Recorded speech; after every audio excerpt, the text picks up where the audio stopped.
কিভাবে দিনাজপুরে এসে লিচু খাবেন ছোট্ট একটি টিপস আপনাকে দেব। কত বড় বড় লিচু, আরে রস রে, আরে রস রে, আরে মাশাল্লাহ মাশাল্লাহ, কত সুন্দর টস টসে রসালো লিচু। আহা, এটা আবার মুখে পুরবো, দেখুন। আসসালামু আলাইকুম প্রিয় দর্শক, দিনাজপুরে লিচু বাগান থেকে শুভেচ্ছা জানাচ্ছি। আমি সাইফুল ইসলাম সৌরভ। আজকে আমি এসেছি দিনাজপুরের একটি সুন্দর লিচু বাগানে এবং আমার সাথে আজকে আছেন রাকিব।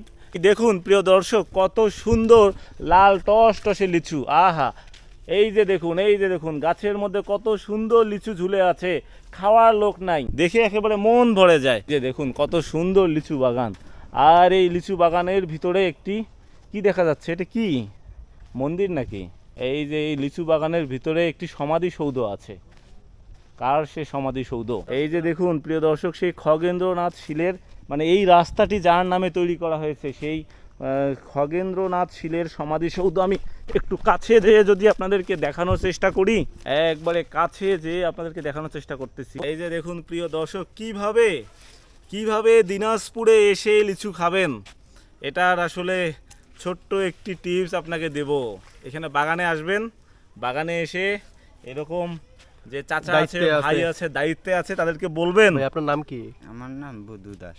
বুধু দাস, আর এই বুধু দাসের ভাইয়ের কাছে আসবেন। প্রিয় দর্শক, একটা কথা বলে নেই, এখানে যে স্থানীয় ভাইরা আছে দিনাজপুরের, তারা মানবিক দিক থেকে অনেক ভালো। আপনারা যদি ভাইদের কাছে লিচু খাওয়ার জন্য আবেদন করেন, ভাইরা নাখোশ করবে না, অবশ্যই আপনাকে খালি হাতে ফিরাবে না। এই যে হাঁটতে হাঁটতে আমি আর একটি লিচু বাগানে আসলাম। এই বাগানটি মূলত ইনি কিনে নিয়েছেন। এবার ফলন কেমন হয়েছে? ফলন সব গাছে হয় নাই, কিছু কিছু গাছে মার গেছে। তাই?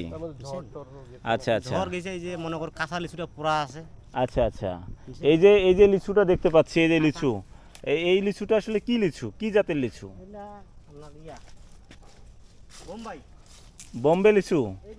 আচ্ছা আচ্ছা, তো প্রিয় দর্শক, বাগান যিনি কিনে নিয়েছেন 3 বছরের জন্য, তার কাছেই শুনবো এবং দেখবো তার বাগানটি, ঘুরে ঘুরে দেখবো। দেখুন কত সুন্দর লিচু হয়েছে, একবারে ফ্রেশ রসালো টস টসে লিচু। আলহামদুলিল্লাহ, অনেক সুন্দর হয়েছে। আরেকটা আছে ওই পাশে, সুন্দর হয়ে আছে। তাই? আপনারই বাগান? আচ্ছা, তো আমরা দেখি এই ভাইয়ের সাথে আমরা যাব।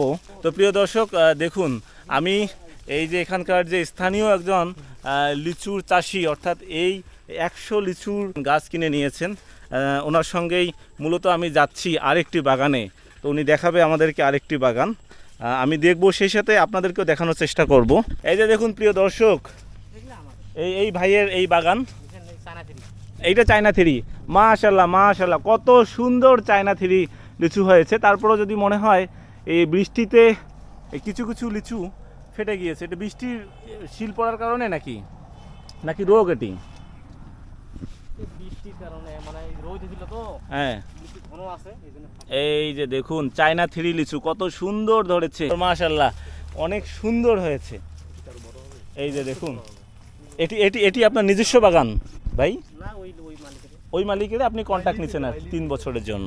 কত সুন্দর চায়না থ্রি লিচু। দর্শক, কত সুন্দর থোকায় থোকায় লিচু ধরেছে। আহা, দেখুন, দেখে একেবারেই মন ভরে যায়। একেবারে লিচুর রাজধানী দিনাজপুরে এই মুহূর্তে আছি আমি, সাইফুল ইসলাম সৌরভ। আপনাদেরকে দেখানোর চেষ্টা করতেছি যে একে লিচুর রাজধানীতে কত সুন্দর লিচু হয়। এই যে দেখুন, এইদিকে রাকিব কত সুন্দর লিচু ছিঁড়ছে। আমি ওর ছিলানো একটি লিচু আমি হাতে নিলাম। এই যে দেখুন কত টস টসে একেবারে রসালো একটি ফল। আহা, একে দেখে মন ভরে যায়। আসলে খাইলে যে কত সুন্দর ভালো লাগবে সেটা বলে বোঝানো যাবে না। এগুলা গাছে ডালের ভিতরে লিচু আর কথা। হুম, ডাল যে আছে নিচে, এই ডালেও লিচু ধরছে। ওরে মাশাল্লাহ মাশাল্লাহ, এটা কি কি লিচু? বোম্বাই। বোম্বাই লিচু। দেখুন দেখুন প্রিয় বোম্বাই দর্শক, মানে আরো একটু উন্নত জাতের বোম্বাই। প্রিয় দর্শক, দুই ধারে লিচুর বাগান।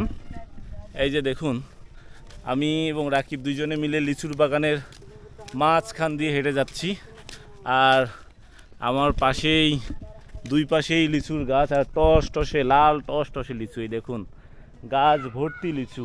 আহা, কত সুন্দর, একবারে দিনাজপুরের তাজা তাজা ফ্রেশ লিচু।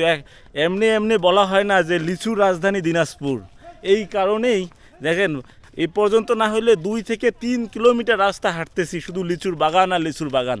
মানে হেঁটে শেষ করা যাচ্ছে না। তো প্রিয় দর্শক, লিচু বাগানের মাঝখান দিয়ে চলতে চলতে আমরা একটা ভ্যান পেয়ে গেলাম এবং এই ভ্যানের মধ্যে উঠে পড়েছি। এখন চলে যাব আমাদের গন্তব্যে। তো সবাই ভালো থাকবেন, সুস্থ থাকবেন। আল্লাহ হাফেজ।